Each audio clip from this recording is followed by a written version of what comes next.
अस्सलामु अलैकुम वरहमतुल्लाहि वबरकातुहू। नाज़रीन, उम्मीद है आप सब खैरियत से होंगे। अल्लाह आपको सदा खुश रखे। क़ज़ाए उम्री की नमाज, इसकी नीयत कैसे करें?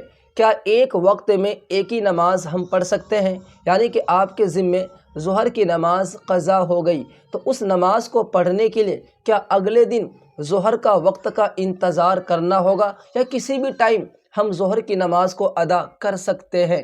क़ज़ा उम्री की नमाज की नीयत कैसे करें?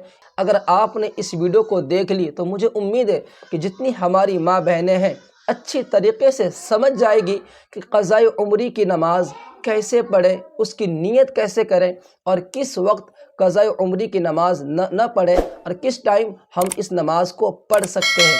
सबसे पहले आप याद रखें, 3 वक्त को छोड़कर आप जब चाहें क़ज़ा उम्री की नमाज आप अदा कर सकते हैं। नंबर 1, तुलू आफ्ताब, सूरज निकलते वक्त।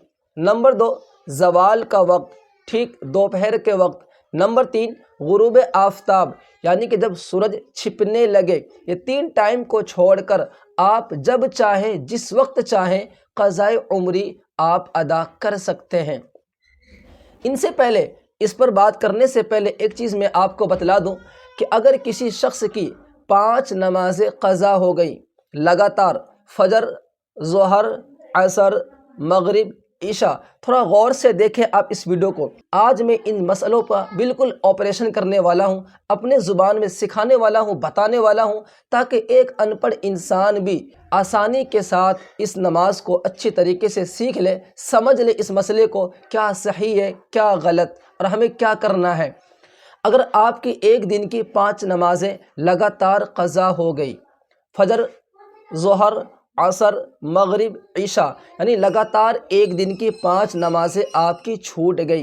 अब अगले दिन की नमाज आप इन 5 को पढ़े बग़ैर अगले दिन की फजर पढ़ना चाहें तो ये आपकी नमाज दुरुस्त नहीं होगी जब तक इन 5 की क़ज़ा न पढ़ ले। अगर किसी को याद नहीं रहा, किसी के ज़िम्मे एक नमाज क़ज़ा हुई और असर की क़ज़ा हुई और मगरिब का वक्त आ गया, उसे याद नहीं है कि मेरे ज़िम्मे नमाज क़ज़ा हुई है या नहीं, और उसने मगरिब की नमाज पढ़ ली, तो अब उसकी नमाज सही हो जाएगी, दोबारा लौटाने की कोई ज़रूरत नहीं है। अब 5 नमाज की क़ज़ा कैसे पढ़े? क्या पहले हम ईशा की नमाज की क़ज़ा पढ़ सकते हैं? क्या हम पहले ज़ोहर पढ़ सकते हैं जो मेरी छूट गई? नहीं। 5 नमाज लगातार जब आपकी क़ज़ा होती है तो तरतीब से ही आप इनको अदा करें। तरतीब से पहले फजर पढ़ें जो आपकी छुट्टी है, फिर ज़ोहर, फिर असर, फिर मगरिब, फिर ईशा। 5 नमाज में ये शर्त ज़रूरी है कि आप तरतीब से इन नमाज़ों को पढ़ेंगे, फिर अगले दिन की आप फजर की नमाज आपकी दुरुस्त होगी।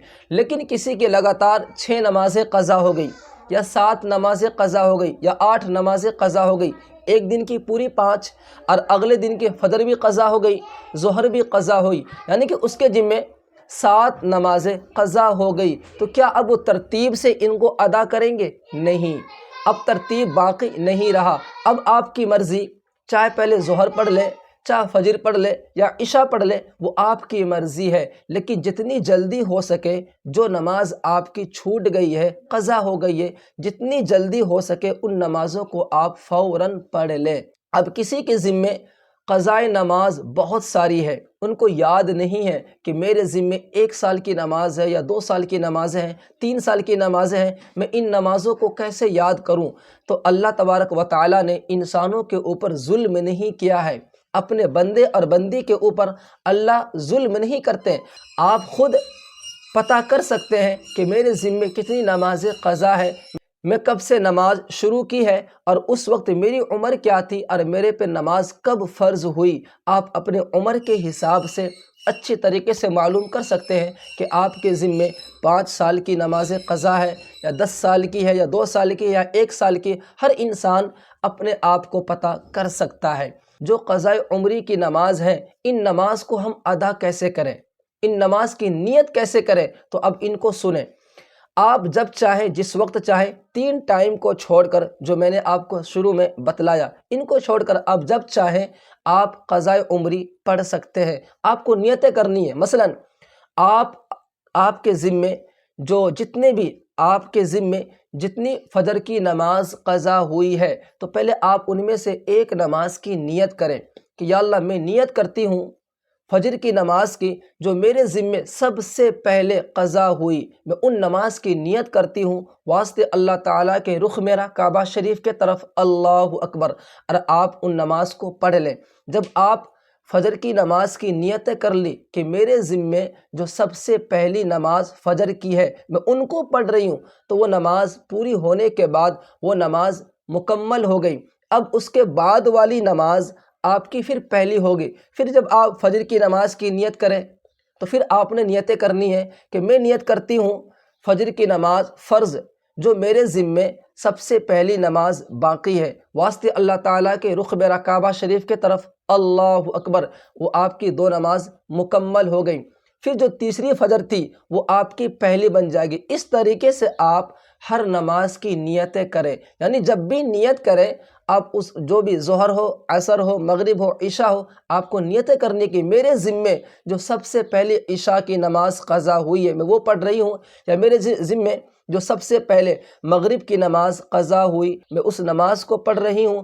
جو نماز آپ پڑھنا چاہیں جب آپ مغرب پڑھ لیتے ہیں تو اس کے بعد والی نماز آپ کی پہلی ہو جاتی ہے، یا آپ فجر کی نماز ادا کرتے ہیں تو اس کے بعد والی نماز پھر پہلی ہو جاتی ہے۔ اس طریقے سے آپ نیت کریں۔ جی، اب بات رہی کیا ایک وقت میں کتنی نمازیں ہم ادا کریں؟ کیا ظہر کے ٹائم ظہر کی قضا پڑھیں، عصر کے ٹائم عصر کی قضا پڑھیں، مغرب کے ٹائم مغرب کی قضا پڑھیں، اور عشاء کے ٹائم کیا جو میرے ذمے عشاء کی نماز قضا ہوئی ہے اسے پڑھیں، اور فجر کے ٹائم جو میرے ذمے فجر کی نماز ہے اس کی قضا پڑھیں؟ نہیں نہیں نہیں، آپ ظہر کے وقت عصر بھی پڑھ سکتے ہیں، مغرب کی قضا پڑھ سکتے ہیں، عشاء فجر جو مرضی آپ پڑھ سکتے ہیں۔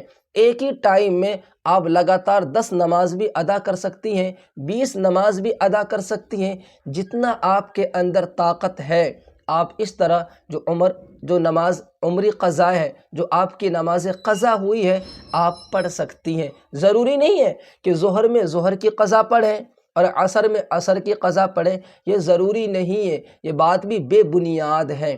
جب چاہیں آپ نماز کو ادا کر لیں جو نماز آپ کی چھٹی ہے۔ دوسری چیز، عصر اور مغرب کے بیچ کا جو ٹائم ہے بعض علماء کہتے ہیں کہ اس ٹائم میں قضاء عمری نماز پڑھنا بھی درست نہیں ہے۔ بہتر ہے عصر اور مغرب کے بیچ کے جو درمیان کا جو وقت ہے اس میں کوئی بھی نماز آپ ادا نہ کریں سوائے اس دن کے عصر کے۔ مجھے امید ہے انشاءاللہ کہ اس ویڈیو سے آپ لوگوں کو بہت کچھ سیکھنے کو ملا ہوگا۔ اللہ حافظ۔